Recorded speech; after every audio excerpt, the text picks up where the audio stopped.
नमस्कार. द्वारकाच किचनमध्ये आपलं स्वागत आहे.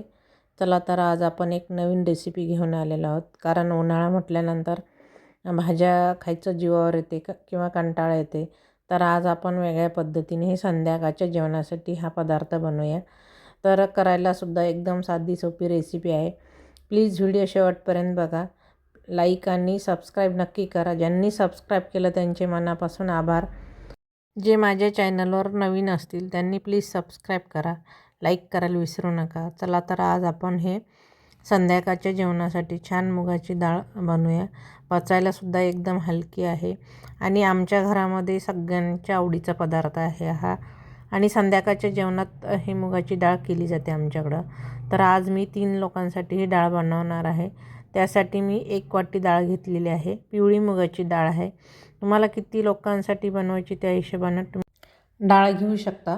आणि हे 2-3 पाण्याने छान स्वच्छ धुवून घ्यायची. हे पाणी आपल्याला काढून टाकायचं. त्यानंतर डाळीच्या दुप्पट आपल्याला याच्यामध्ये पाणी घालायचं आहे.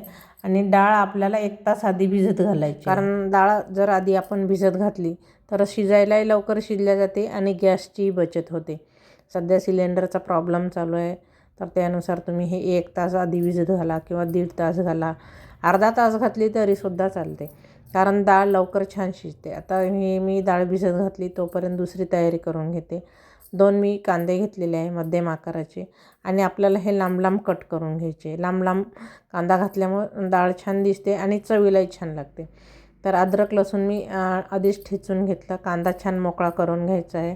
चला तर गॅसवरती कढई गरम करायला ठेवूया. तेल घातलं. तेल थोडं जास्ती घालायचं.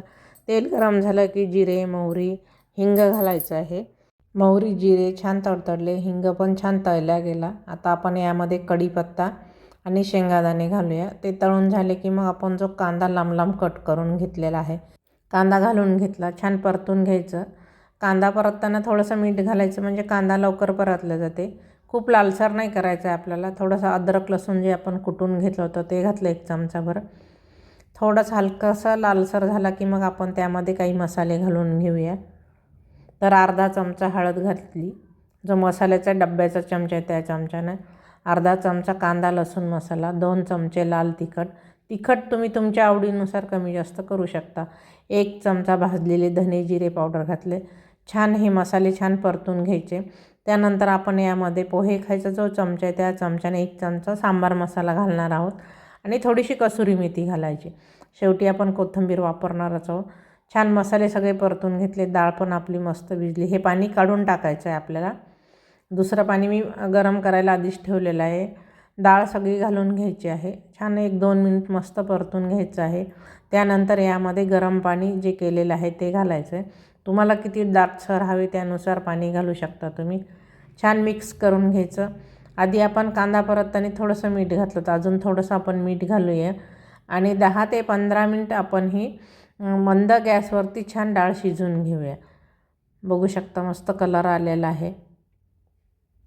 अधूनमधून हलवत राहायचं. गॅस कमीच ठेवायचा. कारण डाळ छान शिजल्या जाते आणि चवीलासुद्धा छान लागते. तर तुम्हाला जास्त कांदा आवडत असेल तर तुम्ही अजून एखादा कांदा याच्यामध्ये लांब लांब कट करून टाकला तरीसुद्धा चालते. आता हे शेंगदाण्याचं कूट वापरलेलं आहे मी 2 चमचे. थोडासा जाडसर आहे. आवडीनुसार आहे. आवडत असेल तर टाकू शकता. नाही टाकलं तरी काही हरकत नाही.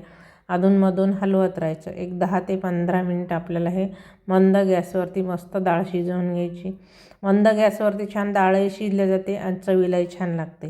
तर आता 10 ते 12 मिनिट झालेले. मस्त डाळ शिजली. कलरही सुंदर आला बघू शकता तुम्ही. आता आपण हे कढई खाली उतरून घेतली. त्यानंतर थोडीशी कोथिंबीर घालूया. कारण हे संध्याकाळच्या जेवणामध्ये आमच्याकडे असतीच आठवड्यातून एकदा ही मुगाची डाळ. कारण पचायलासुद्धा हलकी असते. आणि रोज रोज त्याच भाज्या खाऊन कंटाळा येते म्हणून हे मुगाची डाळ आमच्याकडे संध्याकाळी असते. माझ्या नातीलासुद्धा खूप आवडते. तुम्ही हे ज्वारीच्या भाकरीसोबत किंवा बाजरीच्या भाकरीसोबत, पोळीसोबत किंवा भातासोबत खाल्लीच तरीसुद्धा अप्रतिम लागते. तर ज्यांना तुरीचं वरण आवडत नसेल त्यांनी हे मुगाच्या डाळीचा असा वापर केला तर चवीलासुद्धा अप्रतिम लागते आणि पचायलासुद्धा हलकी असते. तर मुगाच्या डाळीनं तुम्हाला पित्ताचा त्रास पण होणार नाही. आणि आज आपण हे कमीत कमी मसाल्यामध्ये ही मुगाची डाळ बनवलेली आहे. तर प्लीज व्हिडिओ आवडल्यास लाईक करा, शेअर करा, कमेंट करायला विसरू नका आणि सोबत सबस्क्राईब करायला पण विसरू नका.